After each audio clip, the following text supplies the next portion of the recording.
Oke, selamat sore teman-teman. Selanjutnya kita akan melakukan pengerjaan labcom. Di sini ada 2 labcom, yaitu labcom Chi-square dan labcom dari Kolmogorov Smirnov. Nah, yang pertama kita kerjakan itu labcom Chi-square. Di sini sudah ada soal. MSP 57 melakukan penelitian di Tambak Kabupaten Tanjung Jabung Barat, Provinsi Jambi, untuk mengetahui hubungan antara kualitas air dengan kelimpahan plankton. Berdasarkan pengamatan, maka didapatkan hasil seperti yang disajikan pada tabel berikut. Nah, di sini sudah ada tabel dari kelimpahan plankton dan dari kualitas air. Yang pertama kita lakukan itu mencari jumlah dari masing-masing kolom dan baris. Nah, seperti yang kita ketahui, kalau misalnya buat mencari jumlah dari suatu data, itu kita menggunakan sum, kemudian datanya kita drag, tutup kurung, bentar. Nah, ini kita tarik aja ke samping. Oke, didapatkan data sebagai berikut. Kemudian sama juga untuk data yang di baris, yang di samping ini, ke samping ini namanya baris kan, nah ini kolom. Nah, sama juga menggunakan sum, kita drag datanya, tutup kurung, enter. Oke, tarik. Nah, ini kan datanya udah kita dapatkan. Kemudian, ini kan untuk data masing-masing parameter kan. Nah, selanjutnya kita menghitung data keseluruhan. Data keseluruhan itu kita dapatkan dari sum, sama dengan sum. Kemudian ini kita drag semua. Karena data keseluruhannya yang ini kan. Tutup kurung, enter. Nah, data keseluruhannya kita dapatkan 322. Selanjutnya, kita menentukan hipotesis. Seperti biasa, hipotesis itu ada 2 H0 dan H1. Ini kita samain fontnya dulu. Supaya rapih. Oke, H0-nya itu yaitu tidak terdapat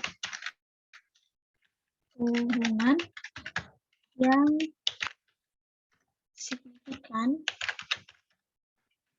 antara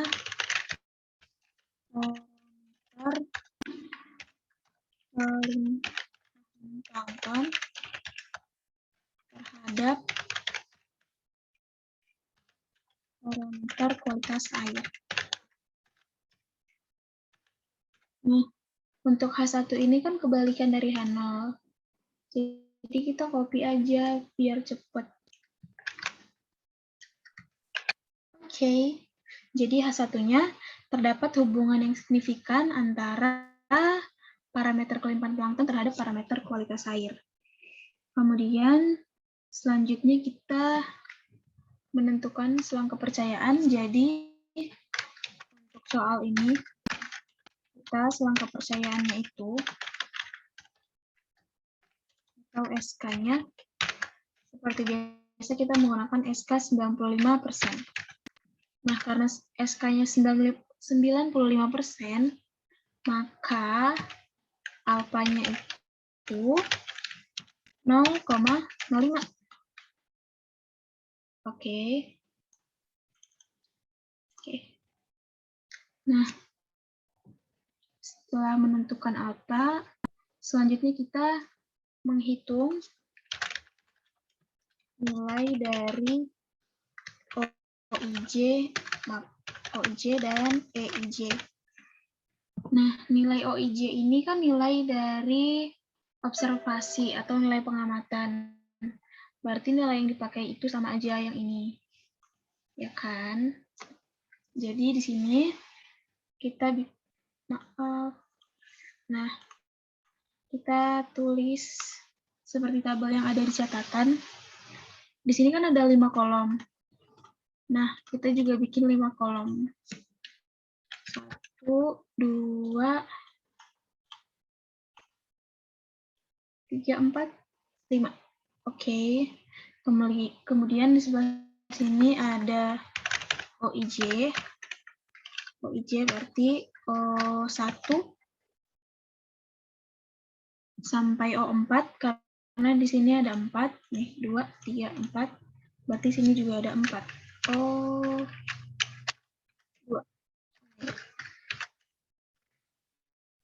Oke, di sini ada 4, E-nya juga ada 4 berarti.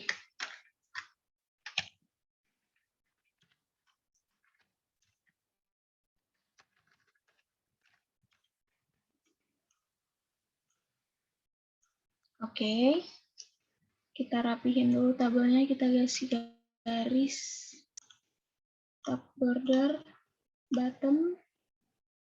Di sini juga pakai yang bottom, dan di sini juga pakai yang bottom. Oke. Usahain rapi ya teman-teman, biar dilihatnya enak. Nah, ini kan yang ini observasi, nilai dari pengamatan. Berarti yang ini kita copy paste aja. Ini Ctrl V. Oke. Nah, untuk yang nilai E, kayak yang dicatat teman-teman untuk mencari nilai EIJ itu kan rumusnya N1 kali N1 lagi. Maaf, NI dikali NJ per N. Nah, NI-nya itu yang ini NI. Ini semua NI, yang ini NJ. Nah, untuk nilai N yang total, yang ini, yang udah kita cari. Berarti rumusnya sama dengan buka kurung NI yang ini di string, kemudian dikali NJ yang ini, tutup kurung, dibagi N yang ini, di string. Nah, stringnya itu menggunakan F4, atau teman-teman kalau nggak bisa F4, bisa Fn plus F4, itu juga bisa. Jadi fungsi dari string ini sendiri supaya data yang ini dikunci sama yang ini, karena nanti kan kita drag, jadi biar datanya nggak bergerak dari situ. Karena kita masih di tabel yang pertama kan, masih tabel yang ini, biar datanya di situ aja. Yang ininya aja nanti yang bisa bergerak. Enter. Kemudian ini kita drag ke samping. Oke. Sama juga untuk yang kedua, bedanya kita pilih data yang kedua yang di sini. Disesuaikan aja. Di string dikali, karena masih di kolom pertama, berarti kita pilihnya yang ini yang pertama. Tutup kurung, dibagi N total di string, jangan lupa. Enter. Kemudian tarik lagi ke samping. Sama juga buat yang ketiga, pilih data yang ketiga, di string, dikali data yang di kolom pertama, tutup kurung, dibagi N total. Di string, jangan lupa enter. Nah, ini tarik ke samping. Sama juga buat E4, yang keempat berarti sama dengan data yang keempat di string, dikali data yang pertama, tutup kurung, dibagi N total. Jangan lupa di string, enter. Tarik lagi. Oke, nah selanjutnya setelah mendapatkan nilai OIJ dan EIJ, kita ingin mencari nilai dari X kuadrat hitung. Nah, untuk mencari nilai X kuadrat hitung itu, kita ubah dulu tabel yang ini supaya menjadi tabel yang lebih mudah untuk dibaca dan dijadikan perhitungan. Jadi tabelnya itu ada OIJ, ada EIJ,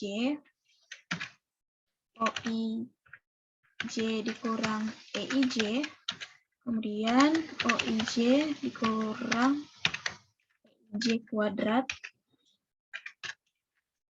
kemudian ada OIJ dikurang EIJ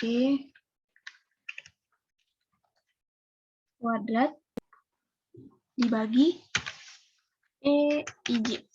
Oke. Nah, jadi ini kan kita bikin datanya jadi horizontal gini kan. Sedangkan ini masih vertikal gini datanya. Nah, cara mengubahnya itu, jadi data yang ini kita copy, kemudian klik di kolom yang ini, kemana mau dipindahin, kemudian klik kanan, paste spesial, pilih yang transpose. Nah, buat teman-teman yang menggunakan Excel 2010, 2013, mungkin yang ke atas, itu bisa juga menggunakan paste spesial, nanti milihnya, pilih, nanti ada simbol kayak tabel, yang dia bentuknya horizontal berubah jadi vertikal. Itu sama aja ya, itu juga transpose.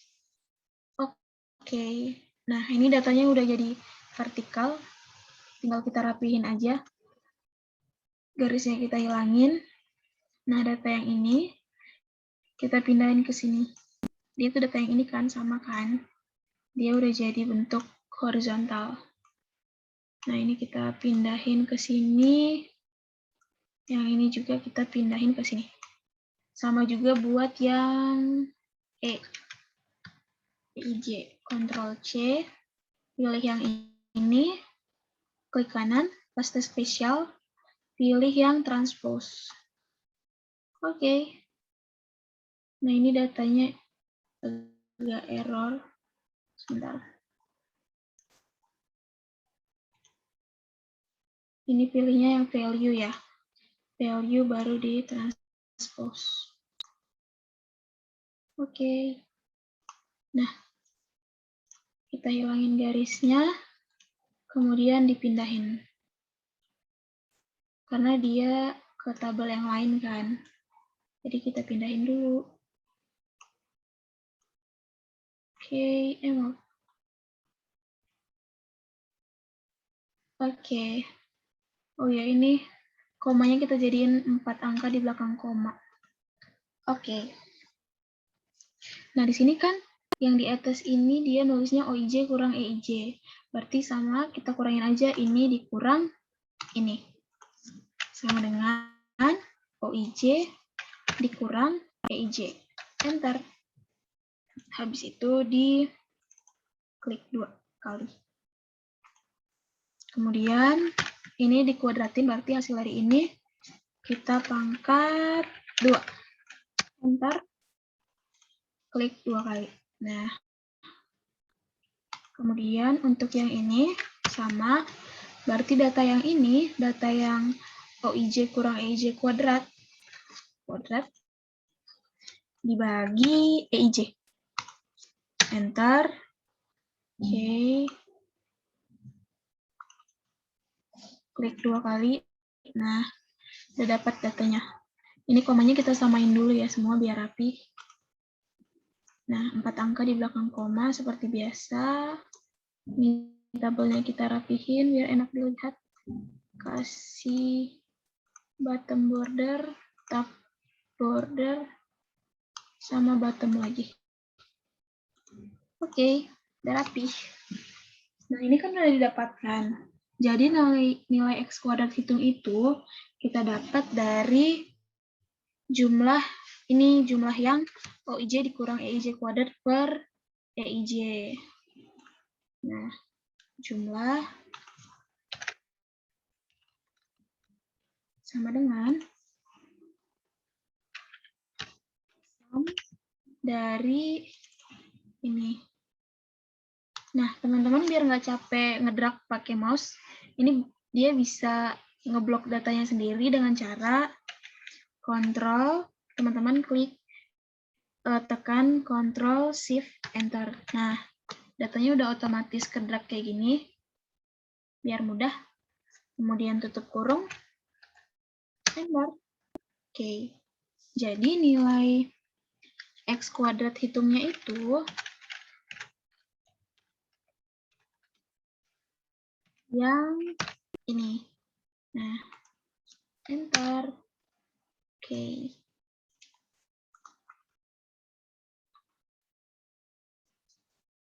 kita highlight biar kelihatan. Oke, ini. Kemudian selanjutnya kita menentukan derajat bebas supaya kita bisa mencari nilai X kuadrat tabel. Untuk nilai derajat bebasnya itu bisa dicari dengan rumus derajat bebas. Dengan rumus, teman-teman perhatikan lagi catatannya. Rumusnya itu K dikurang 1, B dikurang 1. Nah, K itu kolom dari yang ini, data kita dari kolom yang ini kan ada 4 data. Berarti kolomnya ada 4. Nah, untuk yang B-nya itu baris yang ini. Nih, kelimpahan plankton. Ada 5 kan? Berarti barisnya ada 5. Sehingga rumusnya K kurang 1 dikali B kurang 1. Berarti K-nya itu, K-nya ada 4 dikurang 1 dikali buka kurung B dikurang 1. Nah, B-nya tadi kan 5. Berarti 5 dikurang 1 tutup kurung, enter. Oh my god, sama dengan yang lupa. Sama dengan enter. Nah, dapat derajat bebasnya itu 12. Nah, setelah didapatkan derajat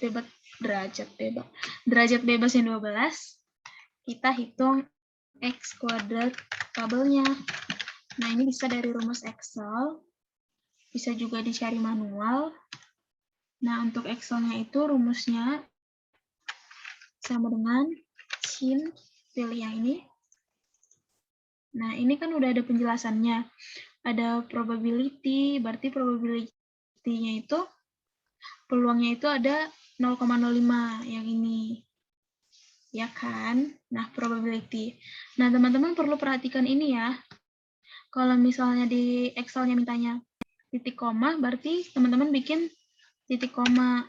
Nah, kalau adanya titik 2, teman-teman pilih titik 2. Jadi ini diperhatiin ya. Ini kayak instruksi buat teman-teman gitu. Nah, ini ada degree freedom, artinya degree of freedom, berarti derajat bebas. Nah, derajat bebasnya udah kita dapat 12. Klik aja, tutup kurung, enter.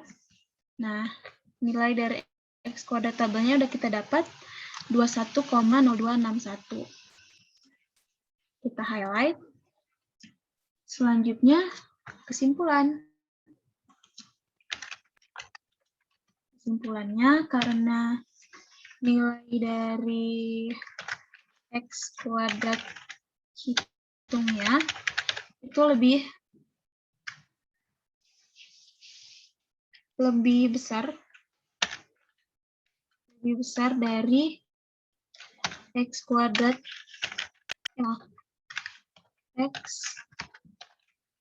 tabel. Nah, X kuadrat hitungnya kan 212436. X kuadrat tabelnya 21,0261. Berarti X kuadratnya lebih besar kan? Berarti kesimpulannya itu tolak H0. Tolak H0. Sehingga interpretasinya ya. Nah, interpretasinya berdasarkan ini kita blok dulu aja, kita match dulu aja ya. Biar rapi. Wrap text, pilih yang ini. Nah, berdasarkan SK 95%, 95% dapat diketahui bahwa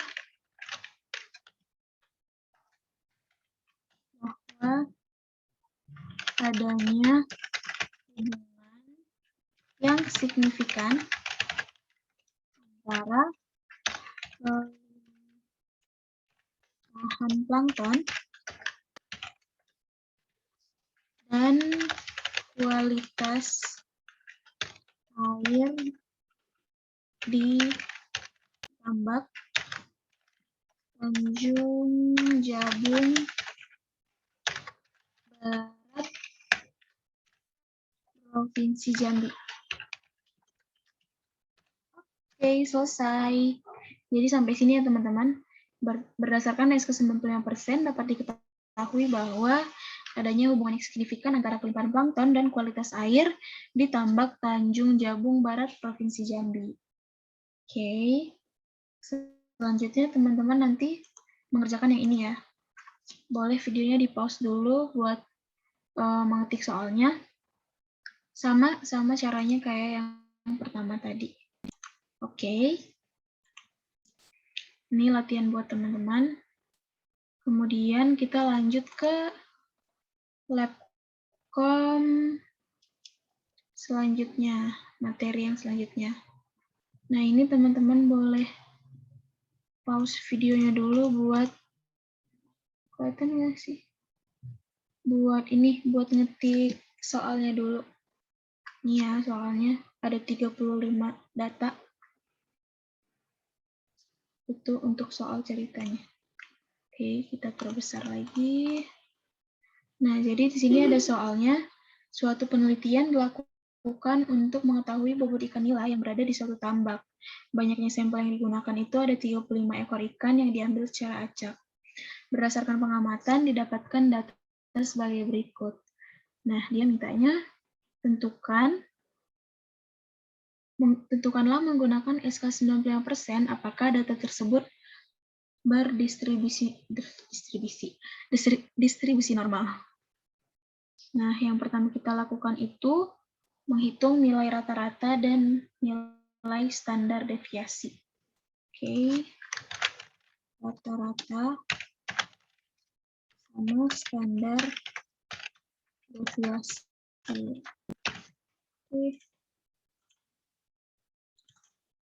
Nah, untuk nilai rata-rata, rumusnya itu average dari data ini. Nah, biar nggak capek, Ctrl Shift kursor tanda panah bawah. Tutup kurung, Enter. Untuk standar deviasi, STDF, sama pakai data yang tadi, Ctrl Shift tanda panah bawah, tutup kurung, Enter. Nah, setelah mendapatkan nilai rata-rata dan standar deviasi, kita menghitung nilai FYI. Nah, cara menghitung nilai FYI itu menggunakan rumus sama dengan dis yang ini. Ini ada dua kan norm disnya. Tapi kita menggunakan yang pertama karena kita memiliki nilai rata-rata yang spesifik dan nilai standar deviasi yang tadi udah kita cari. Makanya kita pakai yang ini. Norm dis, pilih nih, X-nya itu berarti jumlah X-nya itu dari yang Y yang ini. Y yang pertama, kemudian di sini kan dia titik koma, berarti saya bikinnya titik koma. Kalau di teman-teman titik 2, ya udah pilih titik 2. Titik koma, habis itu dia minta min-nya, berarti min itu adalah nilai rata-rata yang tadi. Nah, pilih lagi. Udah, habis itu titik koma lagi. Kemudian dia minta standar deviasinya. Yang tadi standar deviasi, yang ini. Kemudian titik koma lagi. Kumulatifnya yaitu true. Tutup kurung, Enter. Kemudian klik 2. Maaf sebentar. Oh iya, ini datanya di string dulu. Yang ini, oh iya, data rata-ratanya sama data standar deviasinya di string dulu ya, jangan lupa. Sama yang ini. Oke. Kita klik 2. Oke. Kita samain jumlah titik koma, jumlah angka di belakang komanya. Kemudian setelah mencari nilai FYI, kita mencari nilai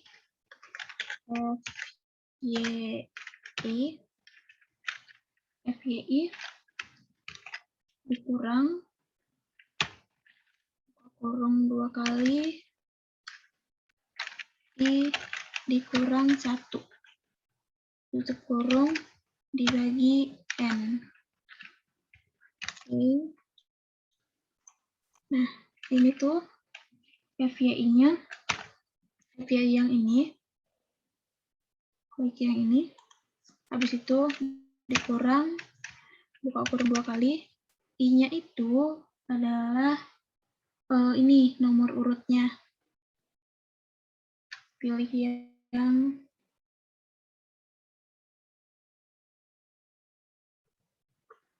ini karena tadi kita pilih yang pertama, pilih 1 dikurang 1 dibagi N. N itu jumlah datanya. Berarti jumlah datanya kan tadi 35. Klik ini aja 35. Maaf, sebentar. Dikurang 1, maaf ya.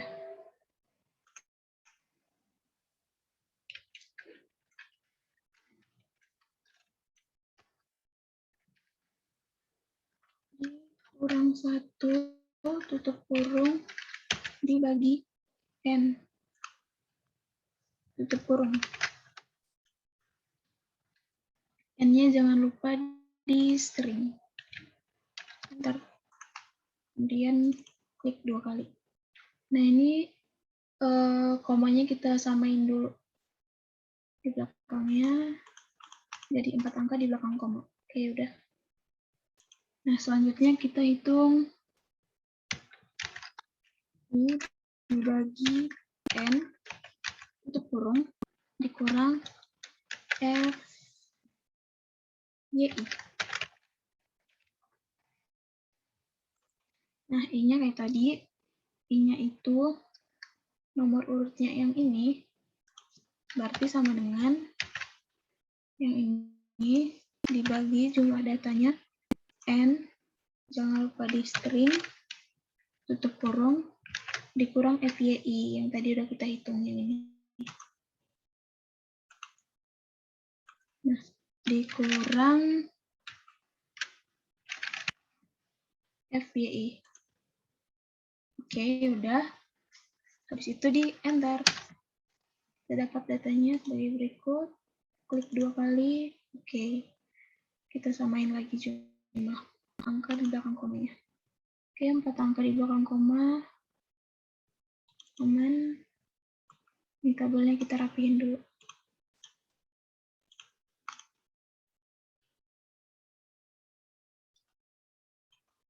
Bottom bar.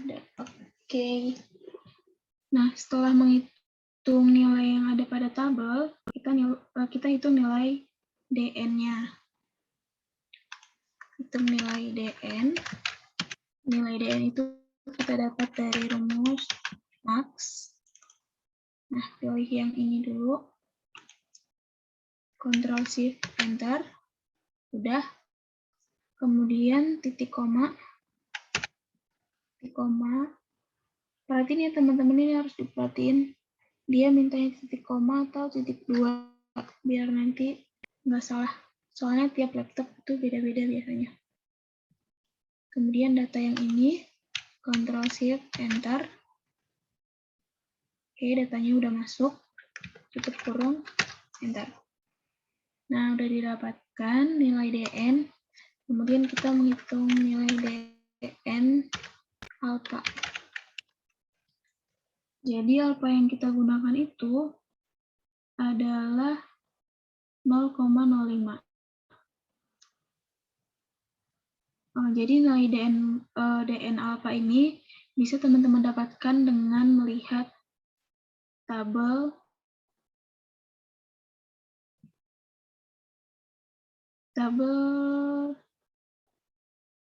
sebentar ya.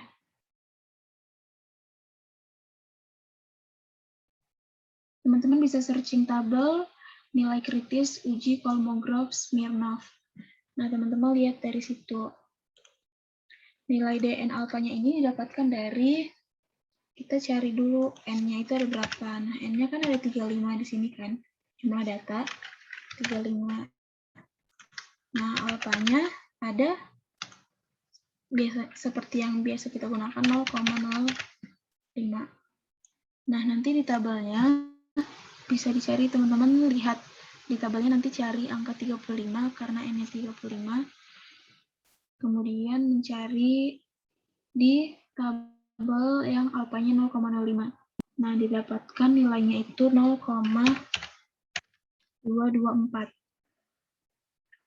Nah, bisa dilihat bahwa DN-nya ini itu lebih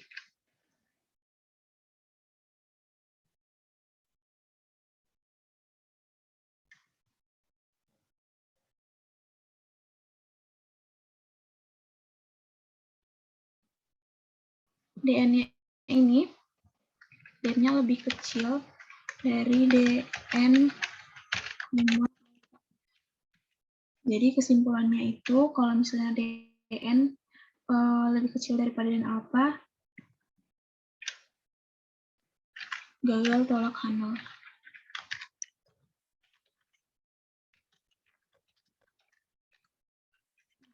Gagal tolak H0. Ini kesimpulan. Kesimpulan.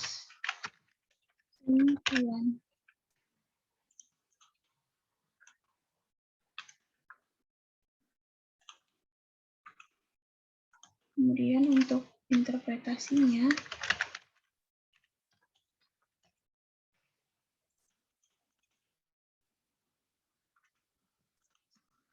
berdasarkan hasil di atas,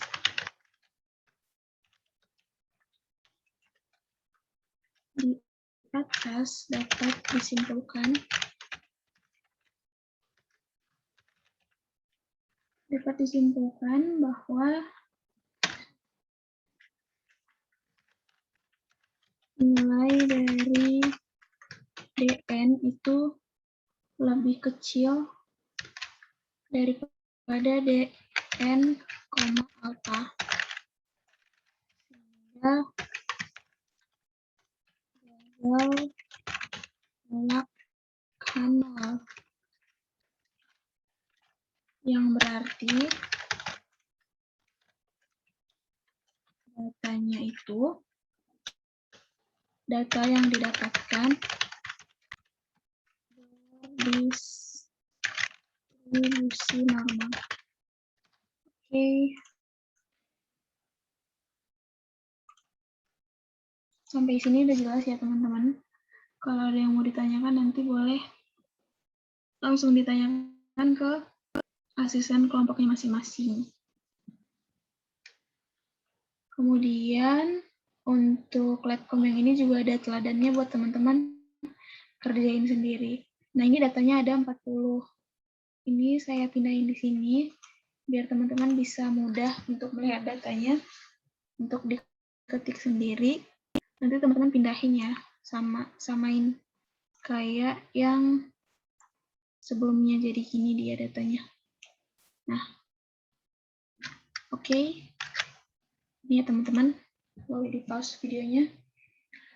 Oke, sampai sini aja buat Labcom-nya hari ini. Mudah-mudahan teman-teman bisa paham. Kalau memang ada yang bingung boleh ditanyakan ke asistennya masing-masing. Terima kasih. Selamat sore.